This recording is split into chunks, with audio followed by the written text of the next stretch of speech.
Good evening, everybody. Welcome to Radio Dead Air Tech Q&A. You've got questions, we've got guesses. I'm Nash, been doing Radio Dead Air for ages and ages. In addition to that, I'm also an IT professional. With me, as always, my producer, Mike Gearman, also works in IT. If you've got tech questions for us, by all means, fire those off to request at radiodeadair.com. We will attempt to help you out with that tonight. Oh, my God. I've had just a bunch of stuff. So, all right. I live in an old house. It's like 50 years old. And it's not the best insulated. It's got issues. And my power company noticed, because our heating and cooling bill is just really bad. So apparently they were given some sort of grant of up to $3,200 if you qualified. If you were in an old house and you were using too much power, they would come to your place and fix your vents and put spray in insulation and do just, up to $3,200, that old up to stuff. And it was for free. Nothing I have to do. And they were going to do all that. So I was like, okay. Now, I want to stress, there's no way we could turn this down financially. It was not like we go, $3,000, fuck you, we're fine. We're like wiping my ass with $100 bills. No, we kind of had to. Yeah, exactly. But I was not prepared for a crew of people. Well, and it wasn't just a crew of people. I didn't realize all what they had to do. In order to, they were doing something, part of it was called air sealing. And that is when they test your house and find where the gaps and cracks and leaks and where the air is getting out How they do this is they set up this big ass fan in your front door. And then you have to open up all the doors in your house. And they suck air through your house with this big ass fan. And if they feel any air being pulled out of the holes, then that's where they know the holes are. We have 4 cats in here. Which all had to be in cat carriers. Yeah, everybody had to go to baby jail. Because we could not deal with one of them. Maybe they didn't like that. I had to deal with all this crap. I had people all over my fucking house. It was. I mean, it's nice. There was apparently a big ass hole in one of our vents, and that got fixed. That's good. And they cut holes in the roof and they sprayed in insulation in the roof, and then they patched the holes over. And there's still more repairs we need to do, but at least on that account, we potentially could bring our heating and cooling bill down, which will matter a lot. But it's been a lot. It's been a mess, and then we had to clean up the mess, and then there's people I cannot express, maybe I can, if y'all have had to deal with this, just people tromping through your home for hours on end. The mess it makes in your brain, not just people, strangers. You ain't know these folks. But so I'm here now. Hi. We are going to do tech Q&A tonight. I'm glad y'all are here. We've got a ton of questions. We've got some news stories to go over. All right, let's start with the news story of the week. Consequences. What? It looks like the Department of Justice is going to go for a antitrust remedy against Google. That means they're going to have to get rid of Chrome. Now, I seem to remember years and years and years ago.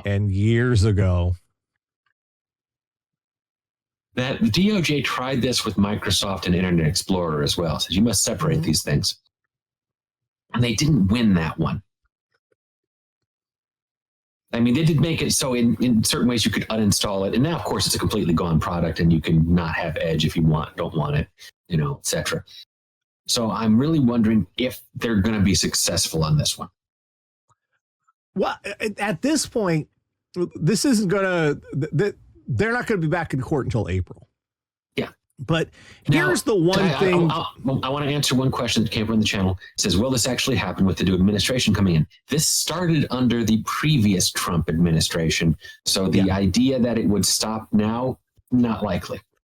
They both, for completely different reasons, both parties are really pissed at Google right now.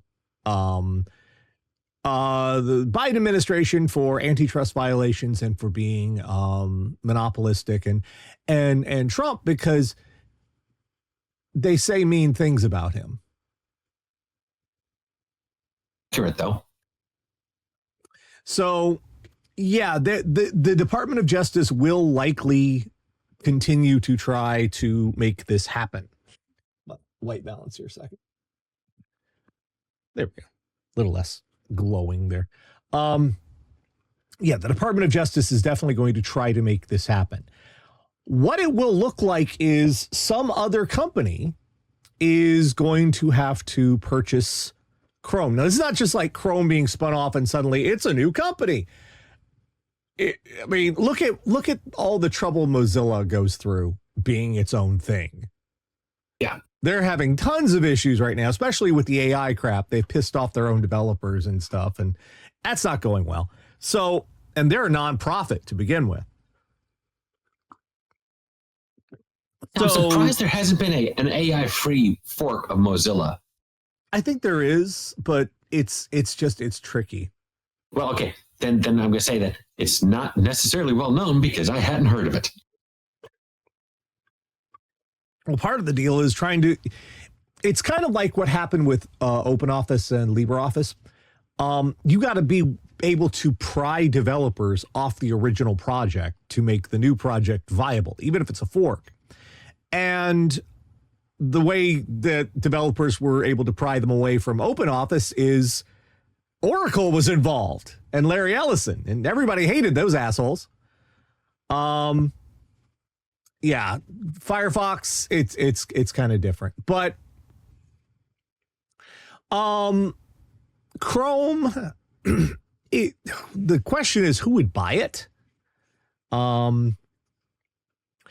I would think that maybe we'd be looking at someone like Facebook or even Apple, but I don't know if Apple would be allowed because they have Safari, which is, while it only runs on Apple stuff, it is a separate browser. I could see Facebook try to make a go for it. Freaking Elon might try to make a go for it because he's a douche. But yeah, Facebook buying Chrome, I don't know if that would be allowed to happen at this point. It's understand that I'm not confident the remedies are going to be in the service of customers and people trying to use the internet. Rather, considering the incoming administration, whoever cronies up the most is going to be. Pardon me a second. Gesundheit. There we go. Sorry. Okay, so, I mean, well, the DOJ can force them to break it up. They can't, to my understanding, force them to sell it to a specific person or specific company. They can say, hey, we didn't get valid enough bids. If everyone goes, if there's 10 bidders and they all go $1, $2, $3, $4, up to $10, Google goes like, these aren't legit bids. Sorry. But they could also disallow someone from purchasing it. True.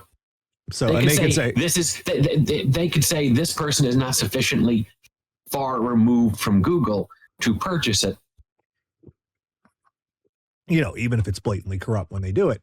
The Onion buys Google. Wouldn't that be great? So the Onion buys Chrome, yes. Well, hell, the Onion buying Google would be hilarious. Part of why they have enough money. Part of why this would be a remedy is Chrome collects a lot of data and it contributes to Google's ad dominance by, Chrome sucking just by nature of all that data. Yeah. And so if it was split off, in theory, Google could still access that data, but they would have to pay for it. Mm-hmm. And part of the sale might be providing that data on what's called RAND, reasonable and non-discriminatory terms. So anyone who wanted to buy that browsing data could do it, as long as basically everyone is paying the same or similar enough prices. There's also talk of forcing them, it's not yet, but forcing them also to spin out Android as a separate business. Now, Google does not own Android. Android is ostensibly open source, but what Google does is they package their Play Store and all the Google framework and services with Android. So right now, if you or I wanted to, we could get just the Android OS for any device we wanted and start up a company and make devices with the Android OS. But without those Google services, Android would have a lot of gaps and it wouldn't work right. And because there would be no Play Store, there would be no digital rights management underlying it if people wanted to sell things through Android. A lot of the features that are necessary for the phone to function, Google withholds them. And they're like, what? You have the operating system, but just think about Windows, bare Windows by itself without like DirectX or any of the underlying APIs or any of that stuff or the icon packs or any of that stuff. That's what Android, open source Android looks like. So the idea of taking Android out from under Google's direct control would, it would make a lot of, mainly Google's big means of making money is by packaging their ad services through all of their products. And while I will swear by my Pixel phone, because it's been a very generous, and the terms of it are generous for updates, and it functions very well, and it's affordable. I also customize the hell out of it to try to rip out a lot of the garbage because there's a lot of garbage in there. And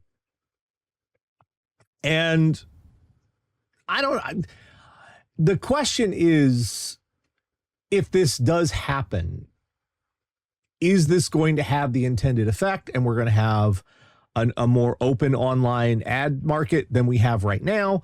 Or is it not, it's just going to create chaos is another option there as well. Because right now, for online advertising is essentially synonymous with Google. I mean, Facebook to a lesser degree has some, but they don't go outside their own ecosystem very much. And there are some other smaller players in the online ad space, but Google is online advertisements. It's the only way. It's not just the DOJ, by the way, going after them. Yeah, the EU's been going after them for their advertising dominance for quite some time. Like, Google is the ad provider for YouTube. There's a reason why creators on YouTube, you'll see them, they'll put their own ads into the videos with their own sponsorship and stuff. There's a reason why, because Google's ad terms are terrible. Yep. And you have someone who has a decent thing where advertisers are going out and saying, hey, we'd like to be referenced as a sponsor. Here's a script. If you like our product, let's cut a deal.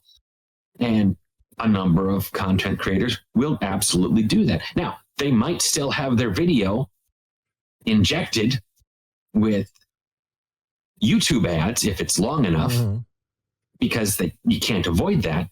But they have their sponsor in there, which they've done the thing for, and they're getting a far better deal. Yeah. So we'll have to see how this develops. but we won't have another big update till April. But I'm pretty sure Google's been having a bad time of it, and not undeservedly. They have ruined search. It is just disaster. Yeah. Well, there is another merger that's probably dead in the water. I would say it's a great deal more strong than probably. Almost certainly dead in the water. DirecTV, their acquisition of Dish Network it's not happening. And the reason it's not happening is because the debt exchange terms, which were offered, were rejected. Yeah. The people who said, here's what we'll give you. No, that's not good enough. And unfortunately, for those people rejecting those debt terms, they may end up with nothing. Yeah. If the company goes out of business. Yeah. Dish has about $8.9 billion worth of debt being held by 9.75. 9.75? Oh, wow. So that's outstanding. That's privately held debt. They were bonds that were put out for Dish TV to keep them going, and it didn't work. Or Dish Network, DirecTV. There we go. They were going to the terms that DirecTV offered Dish Network would have offered to buy out the people who own that debt, but they would have seen $1.5 billion less than the debt was worth. And They said, no. If you want it, you have to pay what we are owed. We're not taking a haircut on this. So DirecTV now it's possible if they'd come in and said, we want to shave off $250 million, they might have gone, we'll have made that much in interest. Yeah, okay. But $1.5 billion, that's a lot. Yeah, that's real money, as we say. That's approximately 1.5 Snapchats. No, Instagrams. 1.5 Instagrams. Yeah. Remember back in the old days, we used to count money in terms of how many Instagrams you could buy with it. So what is this going to mean for Dish Network? Not good things. Not good, Bob. It's hard to see Dish Network staying intact going forward. We're talking a business that's in bad shape all around. All Dish Network offers is TV, satellite TV. And if you're in a remote area and you need internet service and you're relying on satellite, why would you pay for both internet and television when all one gives you is television? That's an expense you can easily drop. You would go, I'll get just the internet provider, and on the internet, I'll watch TV. Right. Yeah. I mean, the irony is they could just go drop Dish Network and then purchase a subscription to Sling, which is DirecTV, and Sling is their online television service, or YouTube TV. There's another option there too. But it's now, I mean, admittedly, satellite television works a lot better than satellite internet. Let's be perfectly honest about that. But it just doesn't seem like it's not a very good value add proposition. I can only assume that Dish is not getting the same sort of sports deals that they once were able to wrangle for exclusive rights to broadcast, but the trouble here is if Dish TV I keep calling it Dish TV. If DirecTV bought Dish Network, we would have one major satellite provider in the United States. If Dish Network goes out of business, we will have one major satellite provider in the United States. It's just that DirecTV won't have access to Dish's bandwidth or their spectrum, their frequency. They won't have access to that. which is I think that's the most valuable part of it for DirecTV. It's not the customers, because the customers are one thing, but bandwidth and spectrum from federal auctions, that's really valuable. DirecTV would take over Dish's. Oh, hi. Hello. Yes. So, hello. So that's, Dish Network. I don't see how they survive without being bought out, but I don't see who's willing to buy them. I mean, Comcast this last week, they're looking to spin off their cable networks. Yeah. So they're not looking out for, a lot of these companies are not in the market for acquisitions right now. They're actually paring back a lot of what they're doing. Now Comcast is going to keep Peacock and NBC, but the cable stuff like MSNBC, CNBC, all of that, USA Networks, all that stuff, they're looking to dump it. So I don't see them going, oh, hey, let's get into satellite now. That's something we should be doing. Hello, Brady Black. Do you want attention? Are you happy?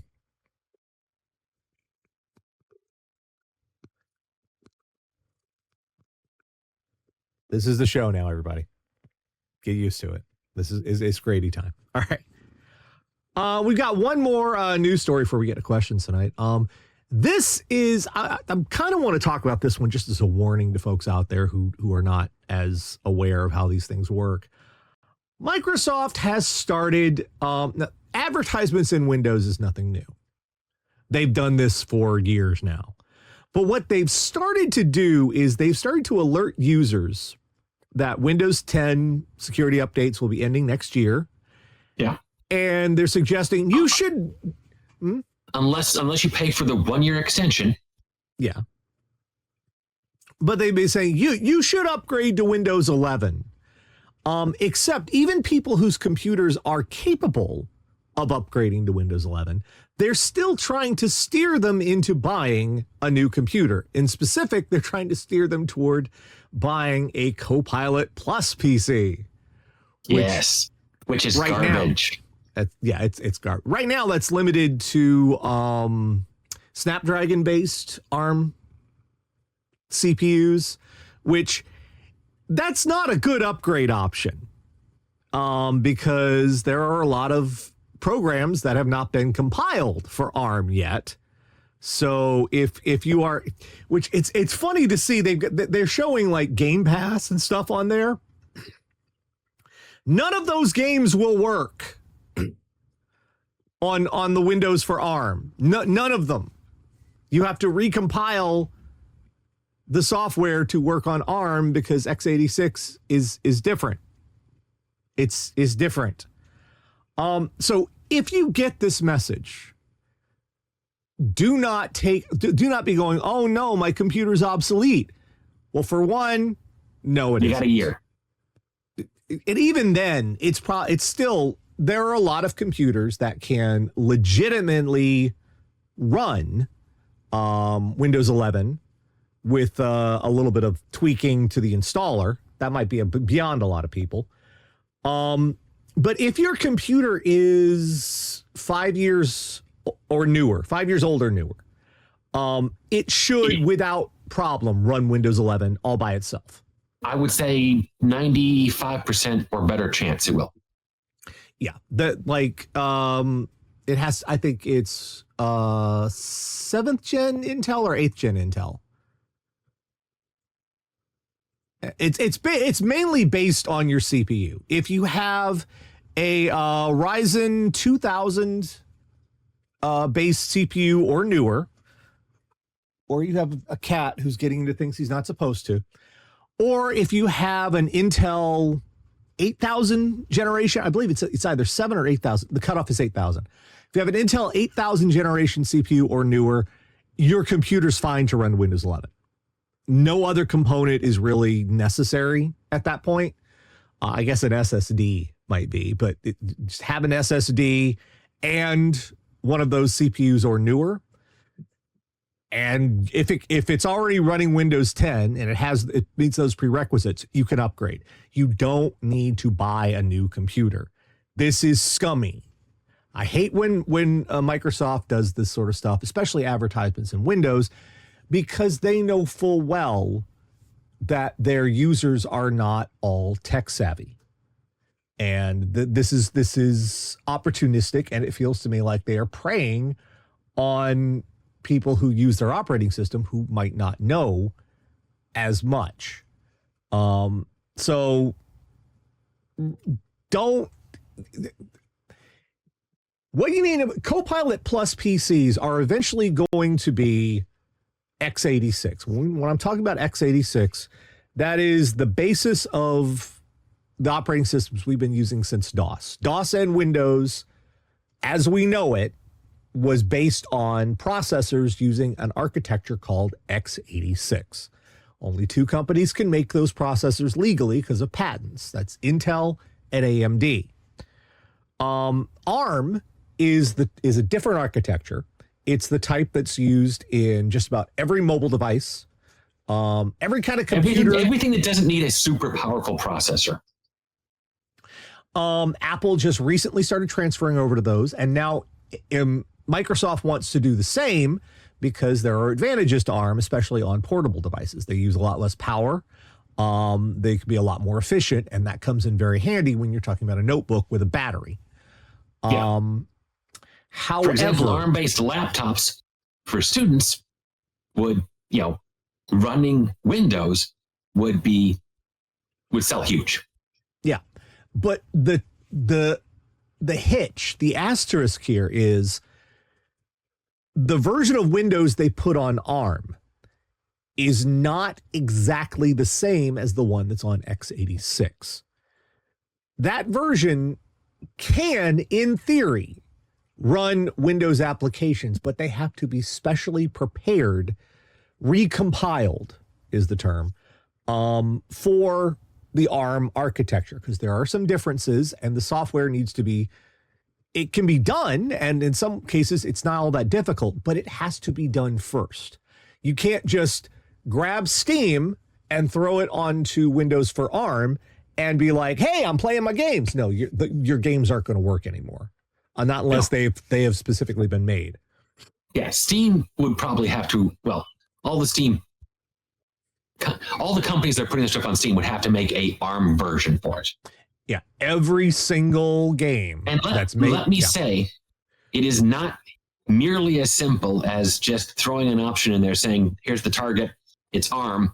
No, there's often quite picky things you have to go through in the code and go, yeah, this doesn't work under ARM. We have to do it this other way. With Linux, Steam on Linux, they expanded on an existing software for Linux called Wine, which is an emulator, a Windows emulation layer. And they expanded on that and they adapted it to something called Proton. That's how you're playing Windows games on Linux. It's a very sophisticated emulation. Steam would either have to do something like that for ARM, which would essentially be a new project just off from scratch. Steam was working with existing stuff when they made Proton. To do an emulation layer for ARM for all the games on Steam would be an entirely new project. So, and that doesn't even count for, we're talking good old games, epic games. It's totally different. So I feel like why this irritates me and why I think people should know better is these Copilot Plus PCs, for now, they are going to be making Copilot Plus PCs with x86 later. But there are, I think the only one that has the neural processing unit right now is Intel's latest, their 200 series, the Ultra 200s and whatnot. AMD doesn't have a desktop CPU yet. It's not the main series. They've got some with NPUs, but not like the latest 9000 series. Those don't have those NPUs yet. So they can't be Copilot Plus. We're like a year or two away from Copilot Plus PCs for Windows 11. So right now, the only way to upgrade would be to get one of these ARM laptops, and people are going to be like, oh no, my computer's going obsolete. I need a new one. And they go out and they get, oh, Copilot Plus. Microsoft told me this is what I need to get. And they get it, and suddenly they can't run any of their shit. And like that even gets more it gets more complicated when, let's say you go to a website and you're like, hey, I want to install this program from this website. I want to install WinRAR or something. People will grab the Windows version. Yep. Without noting that it's Windows distinction. for x86. So right now, a lot of software. If I were to go to one of the pieces of software that I periodically have to re-download, because the company that makes it will go, yeah, we put out a new expansion, but you have to download the special installer to get the expansion if you buy the expansion. It has right now a Windows and an Apple download version. So what they will have to do if ARM actually took off, which is an if in this field. Yeah, there's certain things ARM is just not going to do necessarily, but they would have to redo their logo to say Windows for x86, Windows for ARM, Apple. Microsoft has not, and this is their fault too. This is when Apple made the switch over to ARM-based Apple, when they ditched Intel and they started making Macintoshes, the M1, the M2, the M3, they started making their own CPUs. They dumped a ton of money into helping developers shift to changing it from the old style of Macintosh architecture to the new style. Because it was in their own best interest. Oh yeah, they invested a ton of money, and they have things pretty much run seamlessly. The old stuff and the new stuff. They made an emulation layer. They went all out, balls to the wall, the whole 9 yards. Microsoft has not done this. They haven't done this sort of helping developers migrate. They're like, you're on your fucking own, which is not going to help adoption at any rate, unless you trick people. So, in any event, if you're getting this indication, chances are you do not need to buy a new PC. If your PC is 5 years old or newer, you don't need to buy a new one. Don't get suckered by this. Don't let Microsoft sucker you with this. This is crap. And if you have relatives, if you're getting them stuff for the holidays coming up, Black Friday's coming up, let them know. If they've gotten this message like, well, Black Friday's coming up, I need to upgrade my computer, might as well go out. Let them know. Not to Copilot Plus right now, Copilot Plus in general, all this AI crap. No, don't let friends buy Copilot Plus. It's plain and simple. All right, that's our news this week. Let's get to questions. We have got a lot. More came in. I'm happy about this. I normally get about like 2 or 3 a week, which is fine. We're getting a lot lately, which, okay, cool. Let's go through these. This one should be a pretty easy one to start with. This is from Akir Dragonheart. Hello, Nash and Mike. Given the current state of the world, I'm getting a new phone, Pixel 8a, with many years of updates ahead of it. Yeah, that's part of why I like the Pixel series. The support for it is crazy. I'm sure I'm not the only one doing this. How should I store that phone? How should OnePlus Nord NTO N200 5G, so I have a backup for me, or if someone else I know ends up needing a phone over the coming years? Okay, well, the main concern with storing an old phone is the battery. Because the batteries can go bad just sitting there on the shelf. Yeah. Lithium-ion batteries like to have a charge on them. If they go super flat and stay there, that can damage their ability to hold a charge going forward long term. They are picky. It's why you don't notice it a lot with your main phone, because you're constantly charging your phone and it never really entirely goes flat. In fact, there are protections in both iOS and Android that prevent your phone from going too flat. Even like if you turn off your phone, you're not really turning off your phone. There is still a reserve on that battery to keep the lithium-ion battery alive. So one of the things I would do with this is at least once a month, I know this is going to be a chore, make sure you put it on charger just a little bit. Just keep the battery looked after. Now, I will say there's another option, and that is have the battery removed. Yeah, you can do that. Because say, 2 years from now, a guy goes, hey, in front of you goes, I need a phone. Hey, or I need a phone. I just need a phone. You get him that, you'll be able to find the battery, a replacement battery, third party somewhere. You put in that replacement battery, they're good to go. Yeah, I mean, if you are capable of disassembling, that's the big problem with most smartphones these days. Glue. Most smartphones are held together with some kind of glue. There's a procedure. It's not standardized. A screwdriver is not going to help you. You need spudgers and picks and a heat gun. It's crazy. So pulling batteries out is not something most people can do. Indeed. I would just make sure you top it up, charge it at least once a month or so if you're going to keep it on a shelf. Maybe even turn it on once every, 6 months to make sure it updates itself, gets the latest updates over the air. Even if you don't have an eSIM in it, just hooking it up to Wi-Fi, I believe, and someone could correct me because I know some of this is delivered. Most phones will pull down the updates over Wi-Fi in that case, under the theory that maybe this is being used in a corporate environment and someone in IT is staging it for someone. So even if you pull the SIM out or you disconnect your account from it, it should still be able to update itself. So I'll let it update for whatever it can for a while, because if you hand it to somebody or you want to use it, you want to have some security updates on there. So that's the best I can say overall. Just cool, dry environment. Humidity sucks. Don't store it in the back of a closet. Don't store it in a utility building. Electronics hate utility buildings. Electronics hate them. Too many temperature changes, unless it's a temperature controlled utility building. Just putting old shit out in your shed, very bad. Also, bugs love them. So a desk drawer is probably preferable for that. Okay, next one's from Blake. My friend is hoping to get a new PC since her current computer can't upgrade to Windows 11.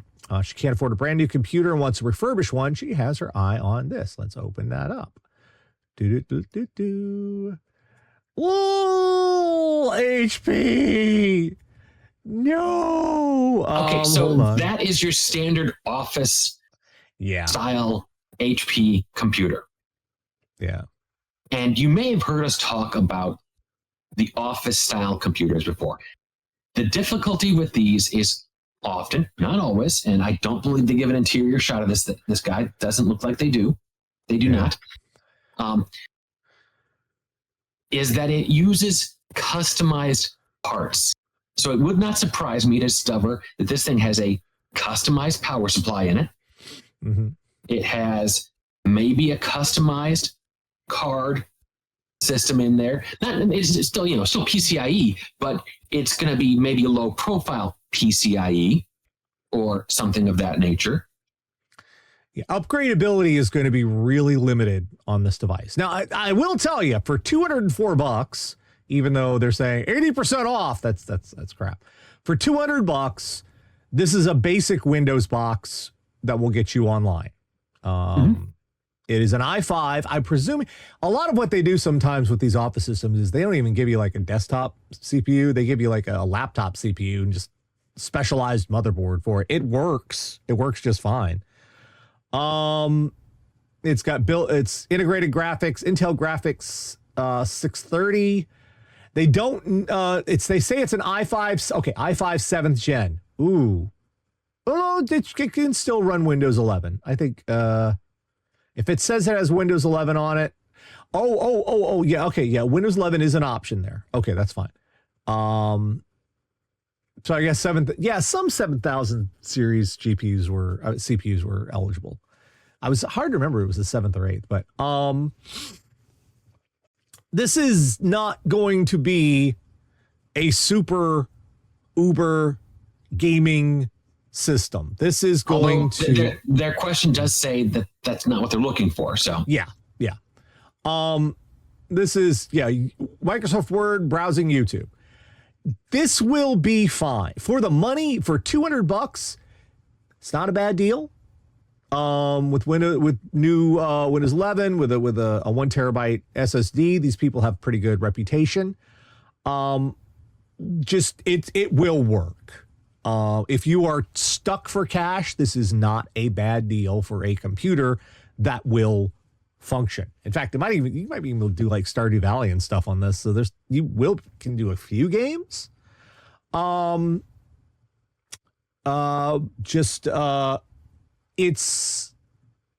It's not going to be the best thing ever. And understand, functionally, it is technically obsolete, but not in terms of Windows 11 and security updates. So that's going to be, you will still get security updates on this. It will last you a while.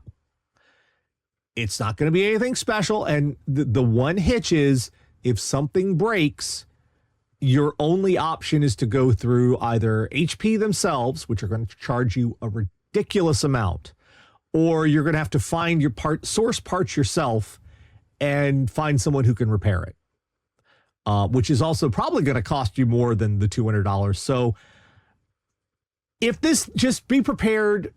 Your friend should be prepared that if this breaks, it's done.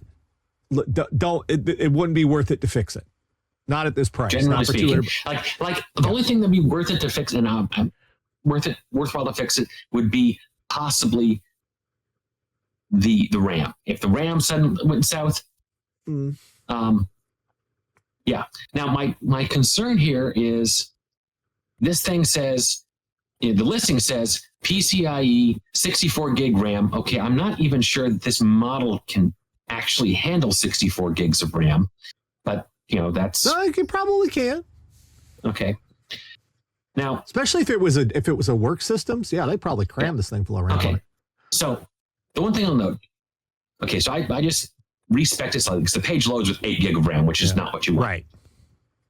I changed it to 32 gig of RAM, which is a really reasonable amount of RAM to have in a machine. Yeah, that adds about $40 to it, but that's not bad. That adds about $40. Now, this same exact computer, basically, as far as I can tell, is on Newegg for about $10 less. Yeah, Newegg's, they also carry a lot of refurbished stuff, which is they're a reputable seller. So if something goes bad, they will honor returns. They will, you might not have as long with non-refurbished stuff because typically refurbished stuff is like 30 to 60 days. And then that's it. This is for basic ass crap. This will be fine. This is essentially what you're looking at here is a laptop without a screen, kind of.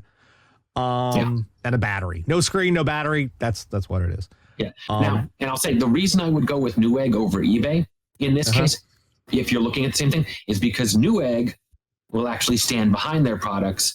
I don't know. Yeah, I don't know. eBay yeah, they've got a good rating, but returns through eBay are a lot more irritating than like returns through like Newegg, because they'll get Newegg will, for one thing, I know Newegg will give you a return label. They'll just like, oh, okay, here you go. Because when I had to return stuff before, they'll just give you a label, so the shipping's free. Yeah. So yeah, this just, as far as this, it's not a bad deal. For this price, it's not bad. Just understand that, and for what they want to do with it, it's acceptable.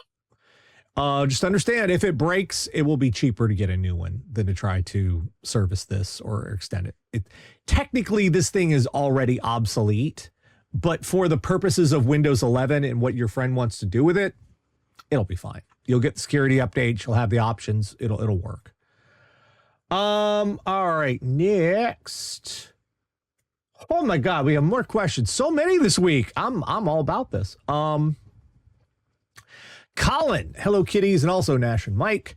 But I have an issue recently where the screen of my TV will flash black briefly when I do something like switch window between monitors, TV monitor, go into or out of full screen, or hover my cursor over a YouTube video when it starts the preview.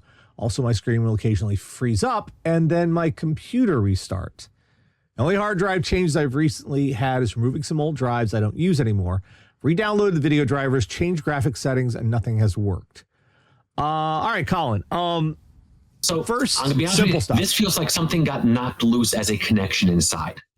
Not fully loose, because you wouldn't be able to see anything, but just slightly loose. Simple stuff here. First thing, check the HDMI cable. Or if it's a TV, typically those don't have display ports. That's why I'm saying, but whichever cable you're connecting to the TV monitor with, check on it. Make sure it's, because that's what this sounds like. I've seen this behavior before in screens. Either the cable's loose, the cable's bad, or the cable can't handle the amount of bandwidth and you need a upgraded HDMI cable. You're mentioning that you removed the old hard drives.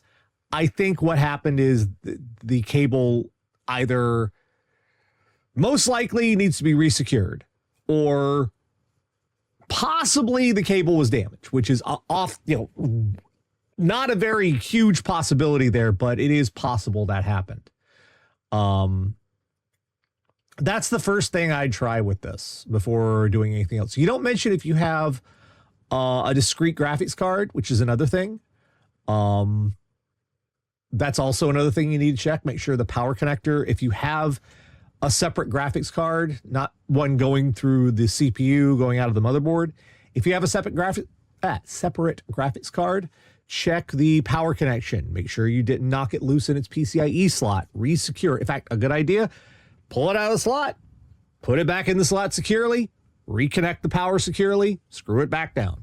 That's, it's a matter of this. This seems like something's loose or not working quite right. I've seen this kind of behavior myself. It's usually something regarding the cable. If that doesn't do it, email us back and we'll go into further troubleshooting. Give us some more specs about your machine as well, so we can know if there's any specific issue to this. Yeah. Okie dokie. I was just saying, yeah. Next up, this is from Vec. Oh boy, long one. 2 questions. All right, it's questions. My current PC, first full home build, kind of a mess because a ton of reasons, including minor upgrades. However, serving well the last 6-7 years, so I've kept it functioning. However, Stalker 2 just came out. The system requirements are not a potato. I'm going to have to upgrade since I'm a big fan of the previous games and would like to play this one. I'd like some advice about to upgrade, not where to buy since different continent and all that. I know the CPU isn't up to stuff since it's obsolete socket, and I like a new motherboard, and I kind of need new RAM anyway. Unfortunate part is I require at least 4 SATA ports, optical hard drive, hot swap hard drive, and spare future plans. And putting in a PCIe SATA card in is last resort. Previous episodes talk about what CPU to get. Rather hear some advice on a suitable motherboard. B650. Okay, so we said previously, you don't need to go to the top end. That's for very limited use case. Yeah. I would go AMD processor. You're getting more bang for your buck here. Mm-hmm.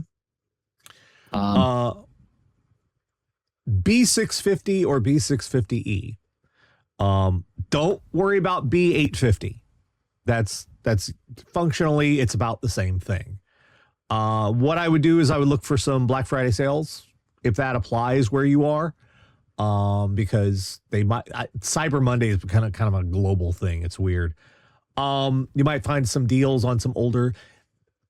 We've mentioned this before, but B850, the 800 series of AMD motherboards are kind of a scam.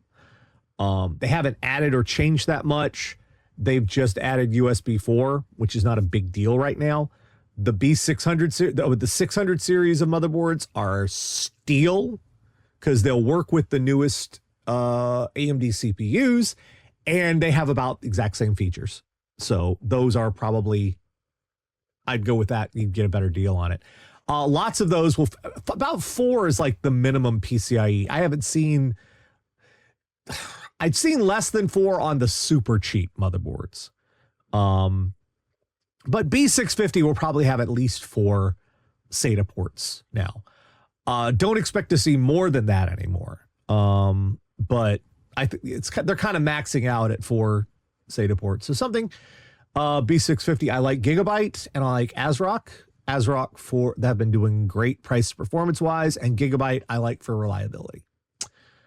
Question 2. Current motherboards manual, I'm wording it, I interpret it as you cannot use certain PCIe lanes at the same time you use certain SATA lanes because they share infrastructure.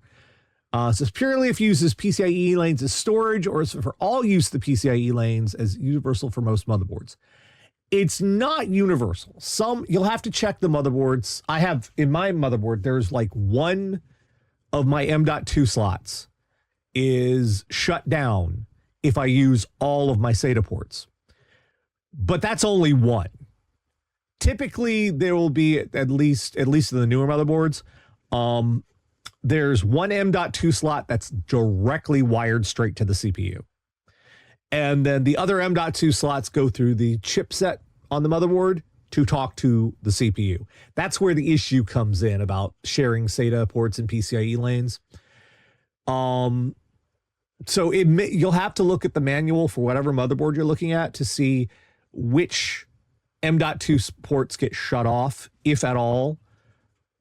Some the fancier ones are like, you can do everything. Some of them is like, we're gonna make some compromises. Regardless, it's typically not going to be the slots, the expansion slots. It's usually how they've wired it is the M.2 slots. At least that's what I've seen in my experience. You're gonna have to consult the motherboards, but that's kind of one of the trade-offs right now. All right, question 3. Stalker 2 lists SSD required and minimum requirements. How strict would this be? And will this be a problem going forward? Yes, very strict. If a game tells you to use an SSD, it's because loading times and reaction to loading requires it. Trying to load stuff off an equivalent hard drive, you would have texture pop in, you would have just various aspects. The game just might not be playable. Right. If a developer, they're not just saying SSD for fun. They've designed it to have the fast access to an SSD. Hard drives access much more slowly. So if you want to play the game, it is a hard and fast requirement. You're going to have to put it on an SSD. Fortunately, mid-size SSDs are pretty affordable right now. Oh yeah.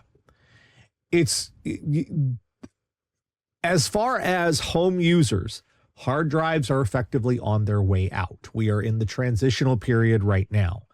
You're not going to see much more as the size of SSDs increases and the prices become more stable and more of a value compared to hard drives. You're not going to see hard drives being used for home users. They're going to have a presence in enterprise for a long time. And people kept optical drives and stuff long after they effectively went obsolete. You'll still be able to get them, but they'll be much more of a niche item. Yeah, as far as developers are concerned, they're not going to be developing towards hard drives anymore. Effectively, hard drives are going to be considered like slow, dumb storage. It's perfect for media. It's perfect for backups. It's, anything that doesn't require... not anything that requires a fast reaction, such as a lot of games. Yeah, loading, operating system, applications that require like video editing and whatnot. Yeah. There are M.2 drives, 1 terabyte, under $50 right now, which will do you for this game and a few others. You'll eventually be in a place where you go, oh, I want to put this new game on here. I have to uninstall something. Well, yeah, that's a thing that happens. I've got an SSD for my applications in my operating system, and I have an SSD for my games. That's, Older games will still run fine on hard drives, but if a game has an SSD requirement, they freaking mean it. It's not just, for funsies. All right, this one's going to be a pain in the butt. I already know it. This is from that guy you know. I don't know, but okay. And we got video. Let me get that's the how video. we signed it. That's what that was. Yeah. Let's get the video. Save as. Put that. I should have done this before. I did not. Okay, put that in there. Okay. And I think I've already, my first troubleshooting idea for this, I think I've already kind of narrowed it down. Oh, good. Let's see, bring this up. Let's go to videos. And can I play? No, I can't play that. I'll have to improvise. Let me put this over here so everyone can see it. Witness. Put it over here. And here we go. All right. So here is the video of what's happening with their computer.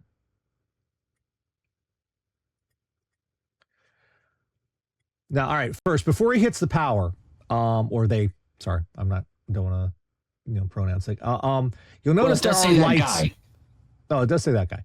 All right. You're going to note that there are lights already in the system. This is most motherboards, even ones with RGB these days, as long as they have connection to the wall, they are always kind of on. They're not entirely on, but they are drawing power. And so you'll have lights on the motherboard, even when the computer is technically off. So here's what happens. Yeah. Okay. And when they hit the button, we get on and immediately back off. And now it won't do it again. All right, let me until they toggle the power supply basically at the power supply. My first thought is power supply not beefy enough, but that. Well, let me read the rest of it. Yesterday, I started to upgrade my PC, which in practice meant changing out everything except the hard drive, SSDs, and my case. When I plugged in the power supply, all the LEDs in the motherboard lit up. When I pressed the power button, the CPU and the case fans was turned on a second, or turning right off. Motherboard LEDs remained on even after the fan stopped spinning. Motherboard's post-status checker, CPU and DRAM both flash red. I wonder if it means both parts are DOA, or if one failing could make both lights flash for some reason. This morning, I've tried some things, see if they help, taking everything apart, put it back together, make sure it wasn't loose cable. Tried putting the RAM in the dual slot configuration, as well as training each stick. It's not the DDR training. Parts. Intel i7 12700K. Thermalright CPU contact frame. All right. This is something. All right, let's explain what happened. When Intel made the 12th generation series, they kind of cheaped out on the socket retention to hold the CPU into the socket. Yeah. And the way they designed it, it causes the CPU to flex, or the heat spreader. Not in a way so you could visibly see it, but just enough that trying to mount a heat sink on top of it, they don't mate properly. So the heat transfer is not as efficient as it could be. Well, people came up with a solution for this, and that was contact frames. You remove the entire CPU retention device that comes with the motherboard, and you replace it with this hunk of powdered coated anodized aluminum that you cover the CPU with it, and you screw it down. Instead of using the retention clip, you actually have to screw this frame down to the motherboard, and it will press the CPU in. Now, the trick here is we're talking pin grid array CPUs. That means instead of the old CPUs, it would have a pin and it would stick in a hole in the socket, and then you would lock it down. Now, the pins are on the motherboard, and the CPU had these little pads on the bottom. What you have to do is you have to press the pads against those pins in such a way that they make firm, secure contact.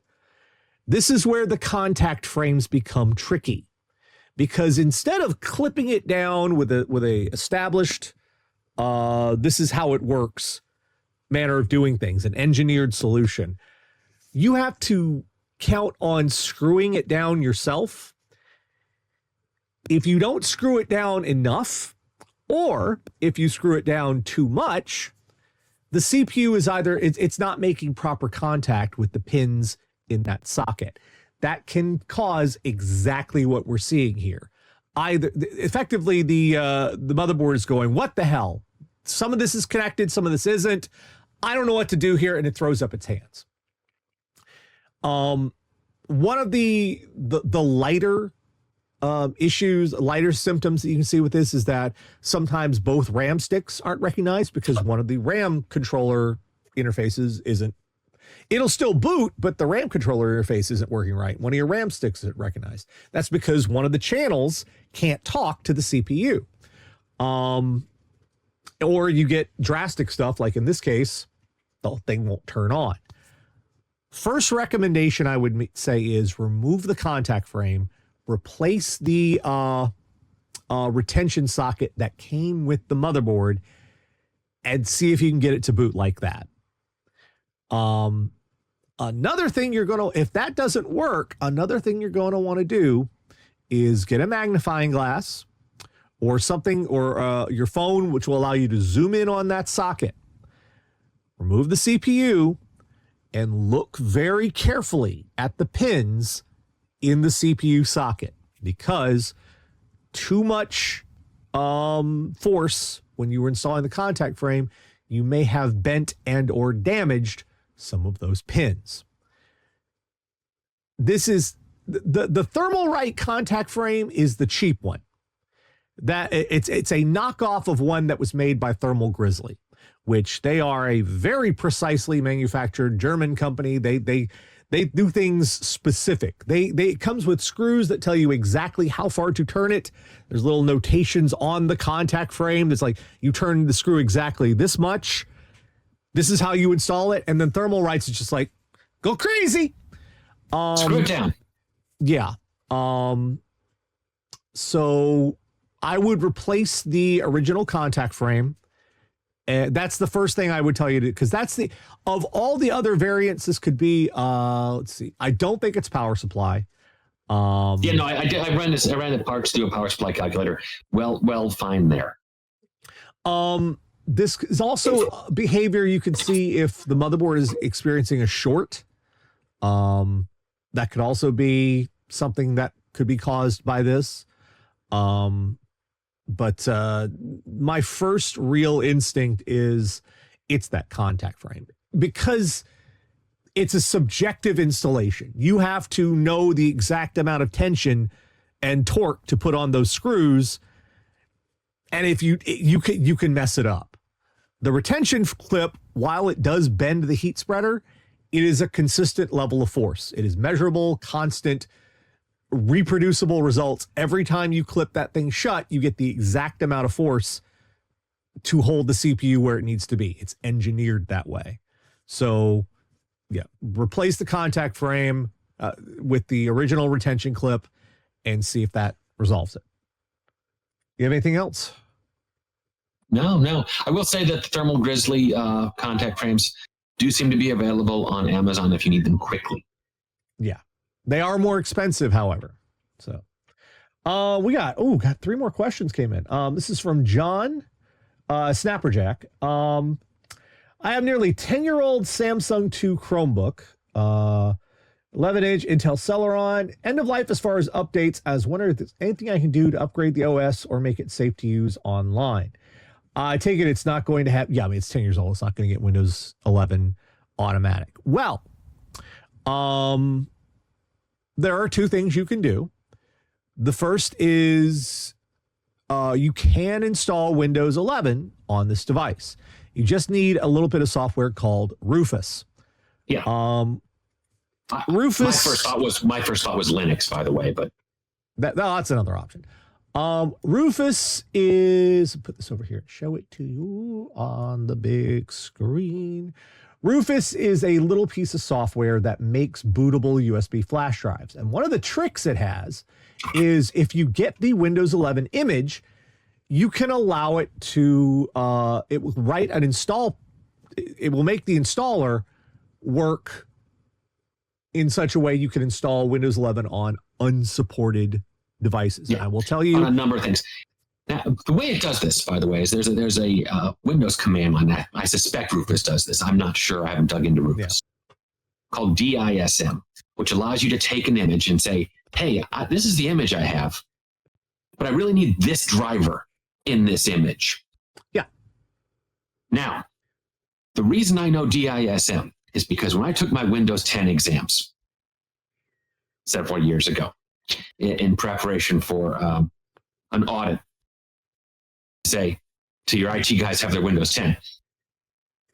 I got to that part of the exam and it's like, I'm never going to use this. 6 weeks later, I was using it because we had work laptops that needed to be imaged, but the vendor had 4 different model numbers with 3 different chipsets across them.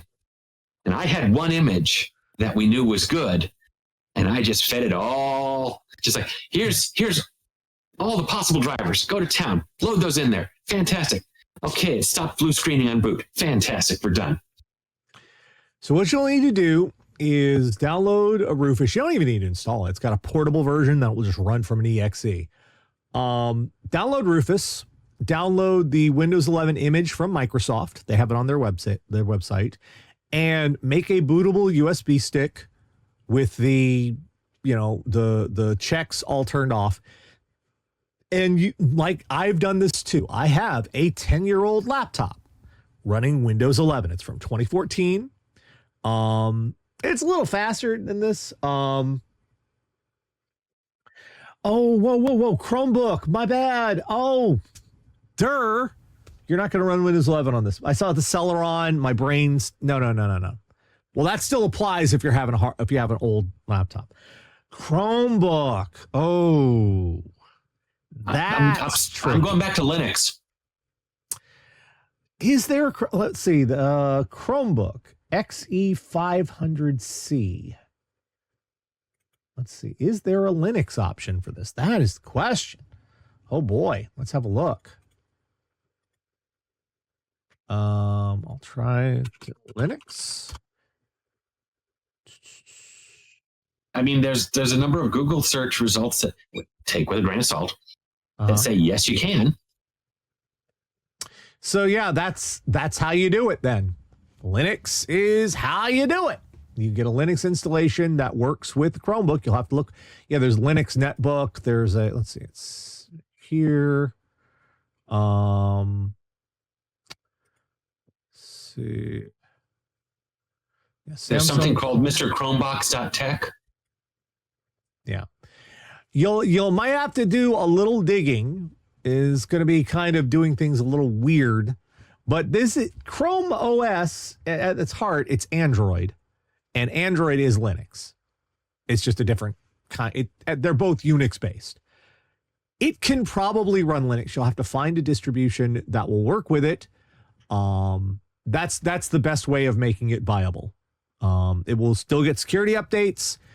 Anything it was able to run before, it should be able to do. I mean, you'll be able to launch Chrome. Apps might be a little tricky because it is a Chromebook, but it is an x86. As x86, it might be you might actually get more functions out of it running Linux than you did for Chrome, because if it's Intel Celeron, yeah, that's x86. You might even be able to like run games and stuff you couldn't run before. Huh. Well, yeah. Linux is Debian. Yeah, that would work. Linux is your option there. All right, let's get to got a couple more questions real quick. ECG writes, my primary laptop's had a few incidents since August, despite being barely 3 years old. So I may decide to leave with the local Acer authorized service center for weeks at a time. In case something else happens, I like to get a new main laptop that I can work and game with. It's likely to last me a bit. I narrow my options down to a Lenovo Legion laptop. There's a base model and a customizable option. Let's see, like our thoughts on it. Let's see what I got here. Should I put this? I will give these to you too. Okay. Well, if gaming is an issue here, let's see. The first thing I'm going to remind you is when laptops say that they have an RTX 4070 in there, they don't. Right. It is actually a much slower version. Laptop versions of desktop graphics cards, even though they claim to be the same model, are not the same model. So let's see. Build your PC. What options would you be? I mean, the base options aren't bad here. It's a Ryzen 7 mobile processor, RTX 4060 mobile, 8 gigs of RAM, 16 gigs of memory, 512 gigs of storage. Mainly, the storage, you should upgrade that as much as you can, because sometimes replacing the M.2 drives in those are a pain. Memory at 16 gigs is good. 32 would be better. And it's $70. That's, Yeah. As far as that graphics card, if you are really concerned about gaming with it, maybe move it up to the 4070, but that's going to be a big whammy on it. Let's see. Build your PC. Custom options here. I don't want any of that crap. Memory, yeah, $70 to get it up to 32 gigs. That's worth it. $80 to get it to the 1 terabyte SSD. Yeah, I'd do that. $220 for the 4070. Well, effectively, the laptop 4070 is a desktop 4060. Effectively, it's rough approximation. And the 4060 is kind of entry-level 1080p gaming these days.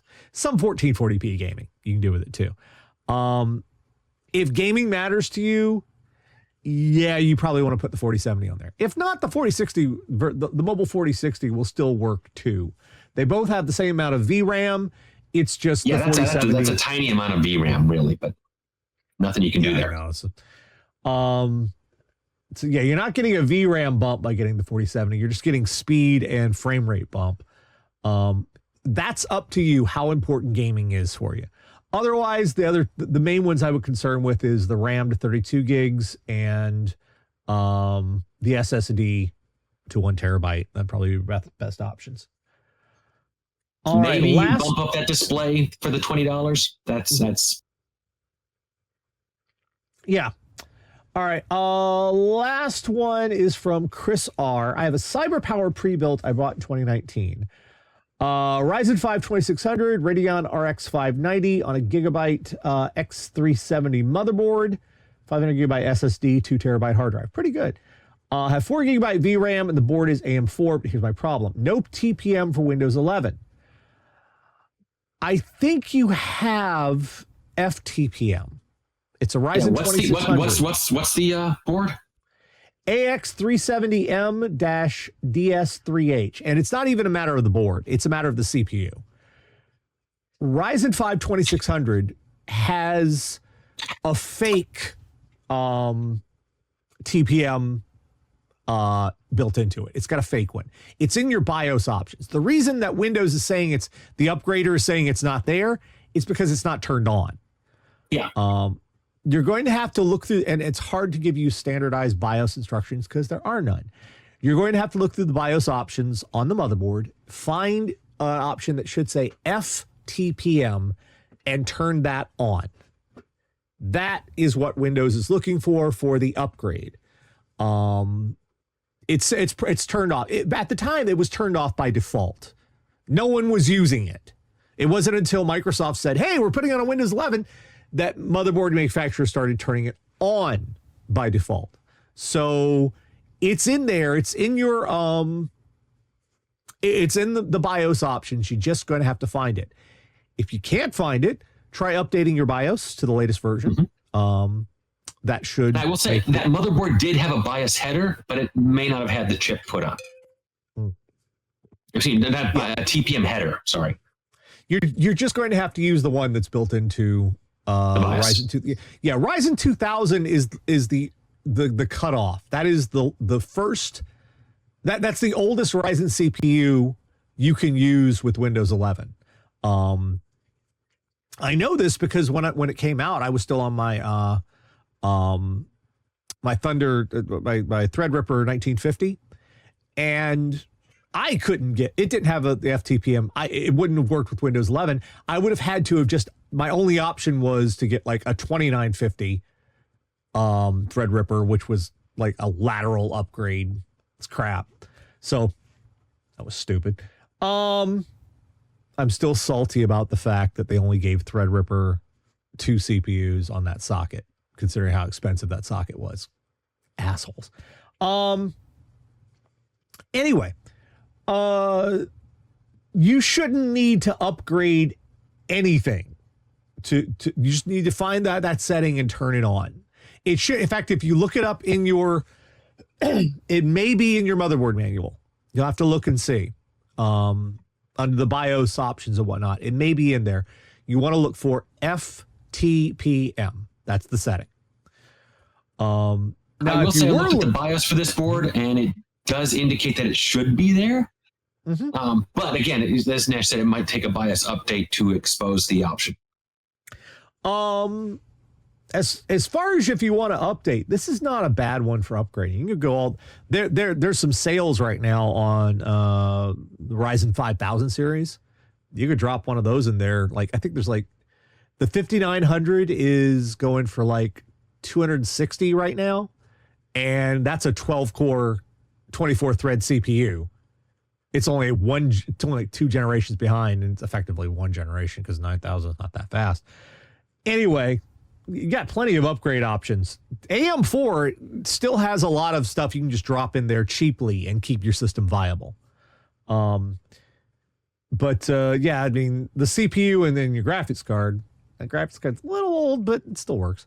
But yeah, what you're looking for is it's in your BIOS. FTPM won't cost you a dime. You don't need to upgrade anything. You will be able to download and install Windows 11 if you want.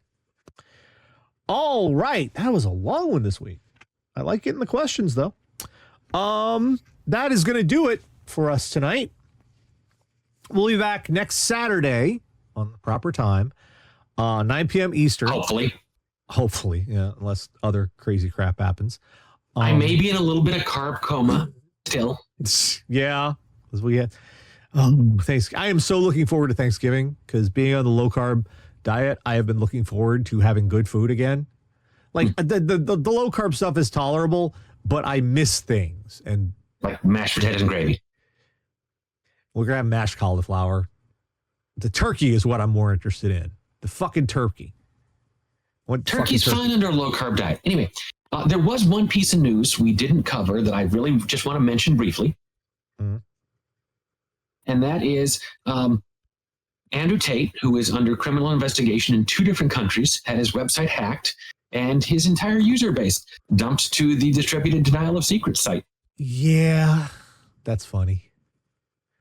That's very funny. I can't be certain, but there's a rumor that the hackers got in using a password that was steroids make my pee-pee small.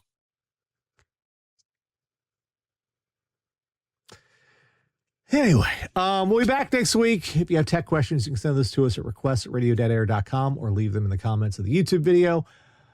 Thank you, everybody. We'll see you next time. Good night.